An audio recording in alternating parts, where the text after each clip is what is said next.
जय हिंद। आज हम लोग पढ़ेंगे नंबर सिस्टम। मैथ हम लोग जीरो से स्टार्ट करेंगे, क्योंकि देख रहे हैं कमेंट में सर के कमेंट में आ रहा है कि सर मैथ स्टार्ट कीजिए, मैथ स्टार्ट कीजिए, मैथ स्टार्ट कीजिए। ठीक है, तो मैथ हम स्टार्ट कर रहे हैं। जो जहाँ सर बोले हैं कि नया जो आएंगे टीचर वो हम ही हैं। ठीक है, तो हम पढ़ाएंगे आप लोगों को मैथ, एकदम मैथ बेसिक से पढ़ाएंगे। क्या है कि यूट्यूब पर बहुत सारे टीचर लोग पढ़ाते हैं, ठीक है, लेकिन टीचर लोग थोड़ा सा हाई लेवल से स्टार्ट कर देते हैं। जो बेसिक वाला लड़का सीखना चाहता है, जिसको मैथ नहीं आता है, वो नहीं सीख पाता है। ठीक है, तो यहाँ पे हम यहाँ पे आप लोगों को बेसिक से पढ़ाएंगे, बेसिक से मैथ पढ़ाएंगे, एकदम जीरो से स्टार्ट करेंगे। जो भी अगर थोड़ा सा भी मैथ नहीं जानता होगा उसको हम पूरा बढ़िया से मैथ सिखा देंगे। ठीक है, और SSC GD, BSF, SSB, tradesman, ये सब जितना भी अर्धसैनिक एग्जाम है या मैट्रिक से इंटर लेवल का जितना भी एग्जाम होगा, सबका मैथ हम पढ़ाएंगे बढ़िया से। ठीक है, आप लोगों को पढ़ना है और उसका एक नोट्स बनाना है, तैयार करना है और रिवीजन करना है। ठीक है, मैथ जो है रिवीजन का चीज़ है, रिवीजन करते रहिएगा लोग, मैथ आपको आते रहेगा। ठीक है, अब हम लोग मैथ स्टार्ट करेंगे लोग। ठीक है, और एक बात और, मैथ एकदम जीरो से स्टार्ट होगा। जिसको भी थोड़ा सा भी नहीं आता होगा, कोई बात नहीं, घबराने का टेंशन नहीं है। यहाँ पे आप लोग का मैथ जीरो से मिलेगा। ठीक है, एकदम बेसिक मिलेगा कॉन्सेप्ट के साथ। ठीक है, देखिए लोग, सबसे पहले हम लोग आज पढ़ेंगे नंबर सिस्टम। मैथ का एक चैप्टर है नंबर सिस्टम, संख्या पद्धति। देखिए, नंबर सिस्टम पढ़ने का बहुत सारा रीज़न है मैथ में। जनरल कंपटीशन में कोई भी एग्जाम हो, या एसएससी जीडी हो, बीएसएफ हो, एसएसबी ट्रेडमैन हो, हेड कांस्टेबल हो, ग्रुप डी हो, बैंकिंग हो, एमटीएस हो, कोई भी एग्जाम हो, अगर नंबर सिस्टम की हम बात करें तो कोई भी एग्जाम में लगभग नंबर सिस्टम 5 के क्वेश्चन रहता है। नंबर सिस्टम से 5 क्वेश्चन रहता है। ठीक है, तो 5 क्वेश्चन हम लोग को किस तरह नंबर सिस्टम के 5 क्वेश्चन को पकड़ना है, इसके लिए हम लोग को पूरा नंबर सिस्टम पढ़ना पड़ेगा। ठीक है, आज हम लोग नंबर सिस्टम एकदम शुरू से स्टार्ट करेंगे और शुरू से पढ़ेंगे। देखिए, नंबर सिस्टम पढ़ने से पहले हम आप लोगों को सिर्फ नंबर के बारे में बता दे रहे हैं कि क्या है नंबर। उसके बाद नंबर के सिस्टम को पढ़ेंगे, यानी संख्या के पद्धति को पढ़ेंगे। ठीक है, तो देखिए नंबर क्या है। देखिए, नंबर सिस्टम पढ़ने का एक और रीज़न है, ये आप लोगों का जो बेसिक है वो मजबूत करेगा और आप लोग कैलकुलेशन जो है उसको फास्ट करेगा। नंबर सिस्टम कैलकुलेशन बहुत फास्ट करता है, इसीलिए नंबर सिस्टम पर ध्यान दीजिएगा लोग। ठीक है, तो अब हम लोग चलते हैं, स्टार्ट करते हैं नंबर सिस्टम।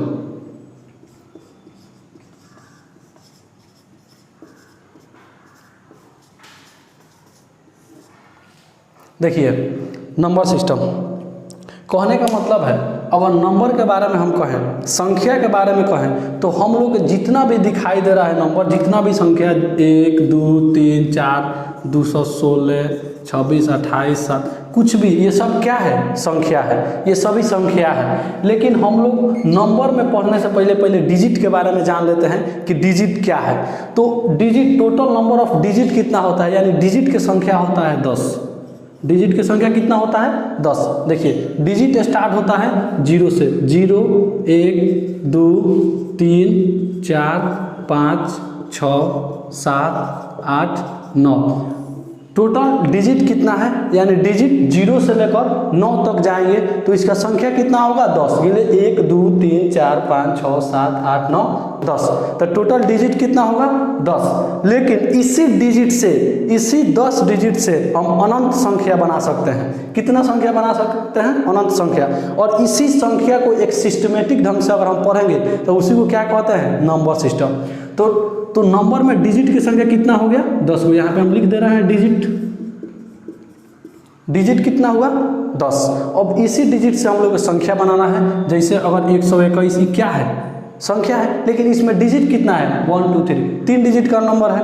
1, 2, 3 डिजिट का नंबर है। अगर हम बोले 11, इसमें कितना डिजिट का नंबर है? ये 2 डिजिट का नंबर है। अब हम अगर बोले 488, 4088, तब ये कितना डिजिट का नंबर है? 1, 2, 3, 4 डिजिट का नंबर हुआ। लेकिन इस सभी डिजिट या कोई भी संख्या में हो, यही 0 से 9 तक ही संख्या आएगा, 9 तक ही डिजिट आएगा। चाहे जितना भी संख्या हो, अनंत तक संख्या बढ़ा के चला जाए, यही 9 में से कोई डिजिट आएगा। ठीक है, कन्फर्म है? कन्फर्म है। डिजिट तो हम लोग देख लिए, अब हम लोग देख ले रहे हैं संख्या, यानी नंबर संख्या देख ले रहे हैं। संख्या, हिंदी पर ध्यान मत दीजिएगा लोग। देखिए संख्या, अगर इसी डिजिट को 1 डिजिट 2 डिजिट 3 डिजिट अगर साथ में लिख दे तो उसी को क्या बोला जाता है? संख्या। जैसे अगर 101 लिख दे तो यह क्या हो गया? संख्या होगा। 121 लिख दे क्या हो गया? संख्या हो गया। 40 लिख दे संख्या हो गया। 10 लिख दे संख्या होगा। अनंत तक जाएगा। कहाँ तक जाएगा? अनंत तक जाएगा। अब हम लोग इसी संख्या को पढ़ेंगे, इसी का सिस्टम पढ़ेंगे, जिसको हम लोग क्या नाम दिए हैं? Number system. आया समझ में? सभी का नंबर का एक सिस्टम पढ़ेंगे, जिसको हम लोग क्या नंबर सिस्टम बोलेंगे। ठीक है, देखिए यहाँ से हम लोग का स्टार्ट होता है। अब नंबर सिस्टम का डिजिट पढ़ लिए, जान लिए कि डिजिट क्या है, डिजिट का कितना होता है, कितना से स्टार्ट होता है। 0 से स्टार्ट होता है और 9 तक जाता है। यह 10 डिजिट है, ये हम लोग पढ़ लिए। अब हम लोग देखिए, अब यहाँ से हम लोग स्टार्ट कर रहे हैं कॉम्प्लेक्स नंबर यानी सम्मिश्र संख्या। कॉम्प्लेक्स नंबर का हिंदी क्या होता है? सम्मिश्र संख्या। ठीक है, ये कॉम्प्लेक्स नंबर 2 भागों में है। क्या है? कॉम्प्लेक्स नंबर को हम 2 भागों में बांट देते हैं। एक जो होता है वास्तविक संख्या,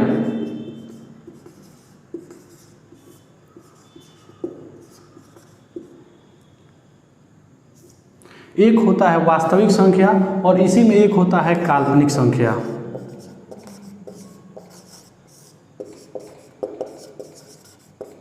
एक होता है काल्पनिक संख्या।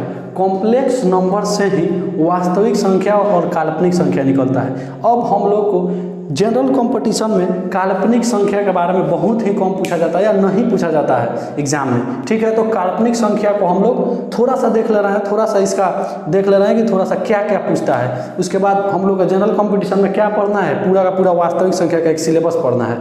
ठीक है, देखिए काल्पनिक संख्या को हम लोग आयोटा से दर्शाते हैं। इसका इंग्लिश होता है आटा से दर्शाते हैं, यानी आई से दर्शाते हैं। आई से दर्शाते हैं। एक बार पूछा था बिहार पुलिस के एग्जाम में पूछा था कि आयोटा से कौन सी संख्या को दर्शाते हैं? वास्तविक संख्या की काल्पनिक संख्या? तो काल्पनिक संख्या को आयोटा से दर्शाते हैं। इसका ABCD का जो लेटर होता है उसमें इसका चिन्ह क्या होता है?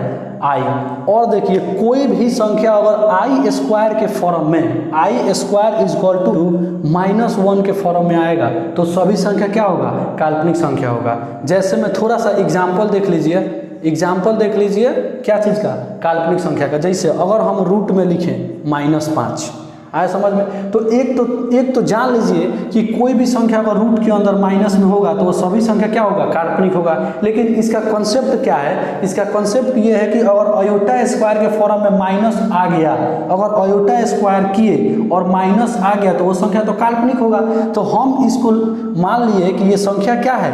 एक संख्या है और ये काल्पनिक है कि वास्तविक है। और इसको हमको जानना है तो हम क्या बोले? आयोटा स्क्वायर करना है। यानी संख्या को अगर हम आई को स्क्वायर करेंगे तो इस संख्या को भी हम स्क्वायर करेंगे। ठीक है, इस संख्या को भी स्क्वायर करेंगे। अगर हम आई स्क्वायर कर रहे हैं तो इस संख्या का भी स्क्वायर करेंगे। अब अगर इस संख्या माइनस में आया तो वह काल्पनिक होगा और प्लस में आएगा तो वास्तविक होगा। तो स्क्वायर के देखिए इस स्क्वायर से ही रूट कट गया। ठीक है, तो आयोटा स्क्वायर बराबर क्या होगा? -5। यानी क्या आ गया कि iota square is equal to minus के फॉर्म में आया तो यह संख्या क्या होगा? काल्पनिक होगा। तो यह क्या है? इसका बेसिक तरीका है। इसका यह क्या है? बेसिक है और कॉन्सेप्ट है। लेकिन बच्चा सब याद कर लेता है कि रूट के अंदर अगर कोई भी संख्या माइनस में होगा तो क्या होगा?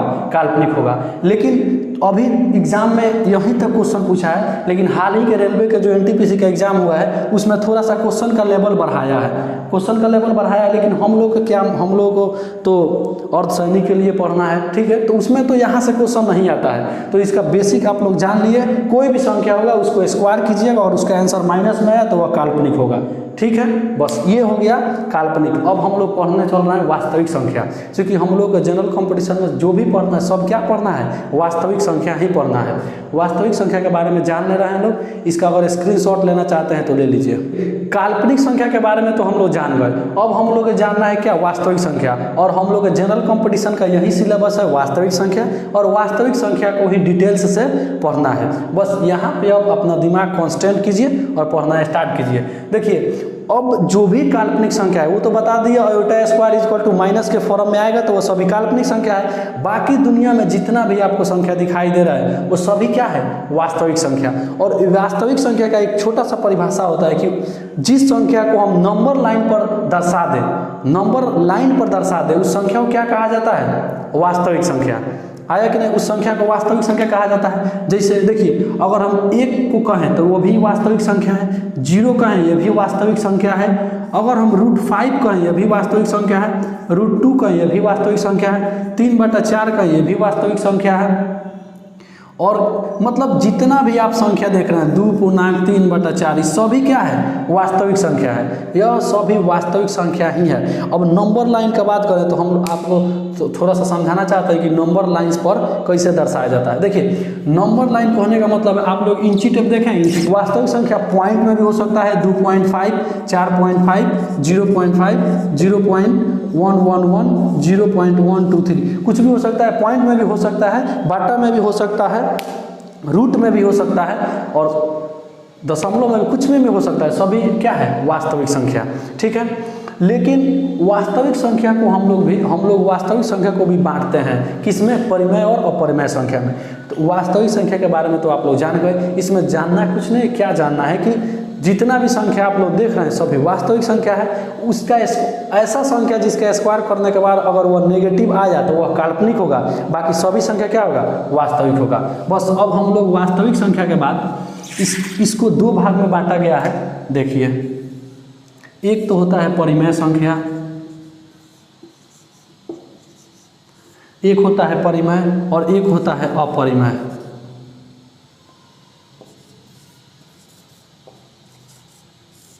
एक होता है परिमेय और एक होता है अपरिमेय संख्या।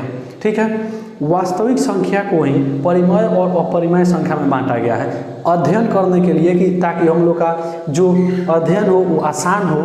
इसीलिए हम लोग इसको 2 भाग में बांट दिए गए हैं, परिमेय और अपरिमेय संख्या। अपरिमेय संख्या के बारे में पढ़ेंगे, परिमेय संख्या जान लीजिए, परिमेय संख्या क्या है। ठीक है, अब हम लोग परिमेय संख्या के बारे में पढ़ते हैं। तो परिमेय संख्या भी 4 प्रकार का होता है। देखिए, परिमेय संख्या अगर हम बात करें तो जितना भी प्राकृतिक संख्या है वह सभी क्या है, परिमेय संख्या है। प्राकृतिक संख्या, यहाँ से देखिए क्वेश्चन लैंग्वेज में पूछता है, बहुत बढ़िया क्वेश्चन पूछता है। प्राकृतिक संख्या जितना भी है, ठीक है, जितना भी प्राकृतिक संख्या है सभी क्या है, परिमेय संख्या है। जितना भी पूर्ण संख्या है,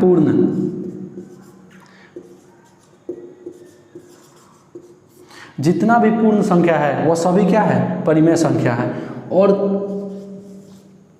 जितना पूर्णांक है, पूर्णांक संख्या भी क्या है, परिमेय है। पूर्णांक के बाद एक और आता है दशमलव। दशमलव में 3 प्रकार का होता है, दशमलव लिख दे रहे हैं तो दशमलव 3 प्रकार का होता है, लेकिन 2 प्रकार का दशमलव परिमेय संख्या होता है। एक शांत दशमलव, एक अशांत दशमलव। अशांत दशमलव एक अनावर्ती दशमलव होता है, जो क्या होता है कि बार बार कोई संख्या रिपीट करते हैं, उसे अनावर्ती दशमलव कहते हैं। उसको भी पढ़ाएंगे, अपरिमेय संख्या जब पढ़ाएंगे तो पढ़ाएंगे। अभी यहाँ देखिए, दशमलव जो 3 प्रकार का होता है, जिसमें से शांत और अशांत परिमेय संख्या है, और अनावर्ती दशमलव अपरिमेय संख्या होता है। देखिए, परिमेय संख्या क्या है, तो वैसा संख्या जिसे p/q के रूप में लिखा जा सके। बच्चा सबको बहुत हमको पता है कि आप लोगों में से या बहुत ऐसे बच्चा को समझ में नहीं आता होगा कि कैसा p/q के रूप में कैसे संख्या को हम लिखेंगे, कौन सी संख्या को p/q के रूप में लिखेंगे, तो हम कैसे उसको समझेंगे कि परिमेय है कि अपरिमेय है। तो बस ये देखिए कि अगर कोई संख्या को हम p और q के रूप में लिखें, p/q के रूप में लिखें और q = नॉट 0 हो तो यह संख्या क्या होगा, परिमेय संख्या होगा। लेकिन आप ये ध्यान रखिए कि q क्या होना चाहिए, q हमेशा पूर्णांक होना चाहिए। क्या होना चाहिए, q क्या होना चाहिए, पूर्णांक होना चाहिए। q पूर्णांक होना चाहिए और q is equal to not 0 होना चाहिए, तो अभी वह संख्या क्या होगा, परिमेय संख्या होगा।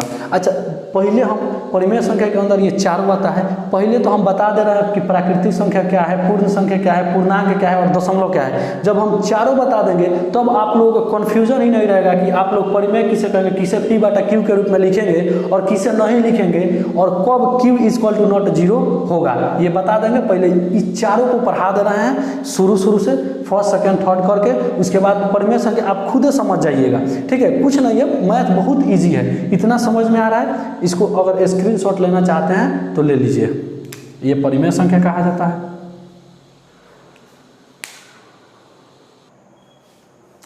आइए प्राकृतिक संख्या के बारे में जानते हैं, ठीक है। ये सभी संख्या परिमेय संख्या के अंदर ही आता है। जब प्राकृतिक संख्या, पूर्ण संख्या, पूर्णांक संख्या और दशमलव पढ़ लेंगे तो आप लोगों के समझ में आ जाएगी कि परिमेय संख्या क्या है। उसके बाद यह चारों पढ़ाने के बाद आप लोग परिमेय संख्या का डिटेल्स बताएंगे, आप लोग समझ में आ जाएगा, ठीक है। धैर्य रखिए और पढ़िए। देखिए प्राकृतिक संख्या क्या है।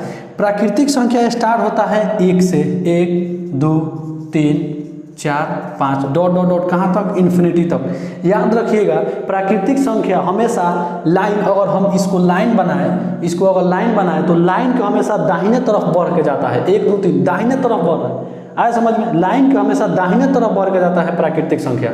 और प्राकृतिक संख्या कहाँ से स्टार्ट होता है, 1 से स्टार्ट होता है। इसमें एक और होता है पूर्ण संख्या,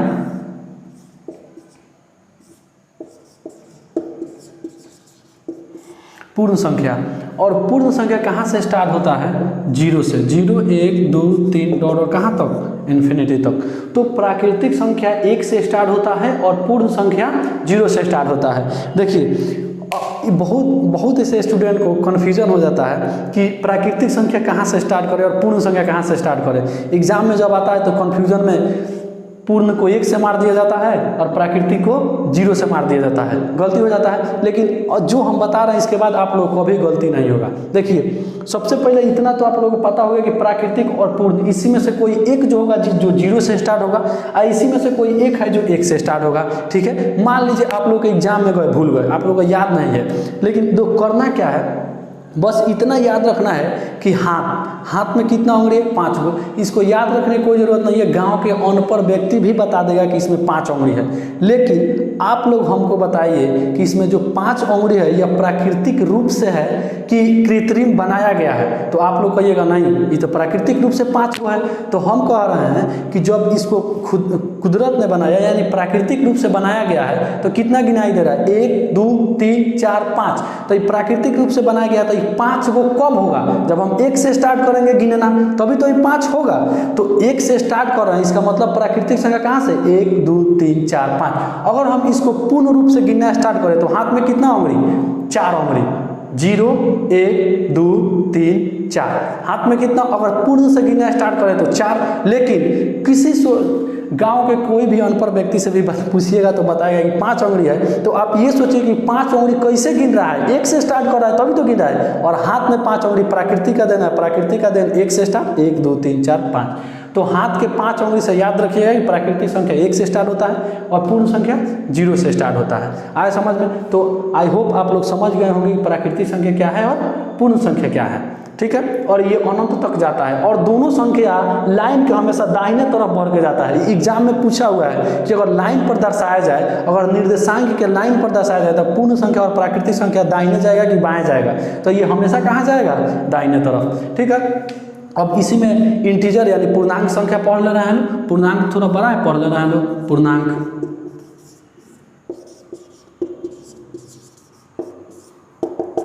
देखिए पूर्णांक संख्या, तो कहने का मतलब है अब हम लोग पूर्णांक संख्या पढ़ रहे हैं, ठीक है। तो पूर्णांक संख्या अगर हम इसको लाइन पर दर्शाएं, अगर हम इसको लाइन पर दर्शाएं तो जो दाहिने तरफ जाएगा पूर्णांक, जो दाहिने तरफ जाएगा, यहाँ देखिए प्राकृतिक संख्या दाहिने तरफ जा रहा है, कहीं पे नेगेटिव है, नहीं सब पॉजिटिव है। पूर्ण संख्या दाहिने तरफ जा रहा है, कहीं पे नेगेटिव है, नहीं सब पॉजिटिव है। तो पूर्णांक में भी अगर हम दाहिने तरफ जाएंगे तो सभी संख्या पॉजिटिव होगा, चाहे संख्या हम 0 से स्टार्ट करें, चाहे संख्या 1 से स्टार्ट करें। लेकिन पूर्णांक में हमें 0 से स्टार्ट करना है और दाहिने तरफ जाएंगे तो सभी संख्या क्या होगा, सभी संख्या पॉजिटिव होगा।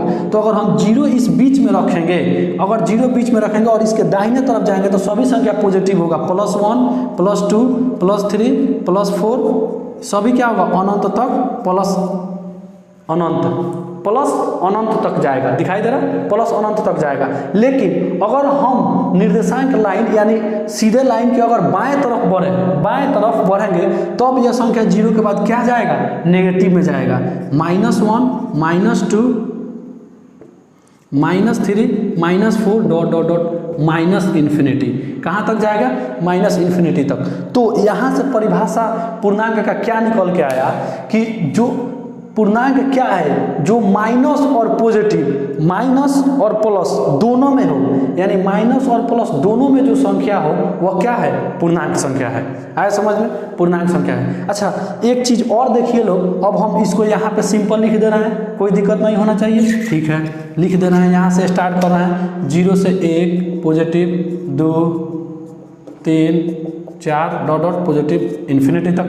यहाँ जाएगा -1 -2 -3 -इन्फिनिटी तक। आया समझ में, ठीक है। अनंत तक, या इधर बाएं साइड भी अनंत तक गया माइनस में और दाएं साइड प्लस में भी अनंत तक गया, ठीक है, कोई दिक्कत नहीं है। लेकिन आप लोग ये देखिए कि अगर ये पूर्णांक संख्या है तो हम कहीं भी इसमें पॉजिटिव में गए हैं तो पॉइंट लिखे हैं, नहीं लिखे हैं। कहीं भी भिन्न यानी बाटा लिखे हैं, नहीं लिखे हैं। कहीं भी रूट लिखे हैं, नहीं लिखे हैं। तो ये चीज अपने दिमाग में जरूर याद रखिएगा कि पूर्णांक संख्या जब भी लिखा जाता है तो उसमें ना ही पॉइंट होता है, ना ही रूट होता है, ना ही बाटा होता है, कुछ नहीं होता है। सिंपल पॉजिटिव होता है और माइनस और नेगेटिव होता है। यानी वह पूर्ण या प्राकृतिक संख्या जिसे हम लोग माइनस और प्लस में दर्शाएं वह सभी संख्या क्या कहलाता है, पूर्णांक संख्या कहलाता है। अगर आप लोग समझ गए होंगे तो एक चीज और समझिए कि हम लोग अगर एक लाइन बना दे रहे हैं, तो देखिए यहाँ +1 0 के बाद +1 +2 +3 +4 डॉट प्लस इन्फिनिटी। और यहाँ जाए -1 -2 -3 -इन्फिनिटी, अनंत तक जाए। आया समझ। तो अब अगर हम ये 0 को छोड़ दें, ध्यान से समझिएगा, बहुत इंपॉर्टेंट है। अगर हम इस 0 को छोड़ दें और सिर्फ इतना को हम लें, अब सिर्फ इतना को लें तो 1 से कौन संख्या स्टार्ट होता है, बताइए। 0 को हम छोड़ दिए हैं, सिर्फ 1 से स्टार्ट किए, तो 1 से कौन संख्या स्टार्ट होता है, तो 1 से क्या स्टार्ट होता है, प्राकृतिक संख्या। तो हम इतना को प्राकृतिक संख्या कह सकते हैं, बताइए। इतना को हम प्राकृतिक संख्या कह सकते हैं, यानी वह पूर्णांक जो 1 से स्टार्ट होता है उसे क्या कहते हैं, प्राकृतिक संख्या। लेकिन वह धनात्मक पूर्णांक जो 0 से स्टार्ट होता है, इस सभी को अगर हम 0 से स्टार्ट करें, 0 से ले लें, तो यह सभी क्या होगा, पूर्ण संख्या हो गया कि नहीं है। पूर्णांक संख्या को हम ऑनलाइन पर दर्शाए हैं, लेकिन उस पूर्णांक को अगर पॉजिटिव पूर्णांक जो 0 को शामिल कर लिए तो यह पूर्ण बन गया, और 0 को छोड़ दिए 1 से शुरू कर लेते प्राकृतिक हो गया। तो जो पूर्णांक होता है यह पूर्ण और प्राकृतिक संख्या से ही माइनस और प्लस को जो दर्शाया जाता है तो वह पूर्णांक कहलाता है। आया समझ में, थोड़ा सा कॉम्प्लिकेटेड है लेकिन बहुत इजी समझ जाइएगा लोग, ध्यान से समझिएगा लोग, समझ में आ जाएगा, कोई दिक्कत। यानी अगर पूर्ण संख्या को लिया जाए तो माइनस को छोड़ दिया जाएगा, यह भी पूर्ण संख्या प्राकृतिक पूर्णांक ही कहलाएगा। आया समझ में। तो पूर्णांक को माइनस और प्लस दोनों में लिखा जा सकता है। अगर आप लोग को फ्रेश दिखाई दे रहा होगा तो स्क्रीनशॉट ले लीजिए लोग, ठीक है। इस वीडियो में इतना ही देख लेंगे लोग, फिर अगले वीडियो में देखेंगे लोग। अगले वीडियो में पूर्णांक को और भी बेहतर तरीक़ा से समझने की कोशिश करेंगे लोग, और उसमें परिमेय संख्या और दशमलव, और क्या है शांत दशमलव, क्या है अशांत दशमलव, अगले वीडियो में ये समझेंगे लोग। अपरिमेय संख्या भी अगले वीडियो में समझेंगे लोग। ये वीडियो थोड़ा सा लंबा हो जाएगा, इसीलिए इसमें इतना ही रहने देते हैं लोग। मिलते हैं नेक्स्ट क्लास। जय हिंद।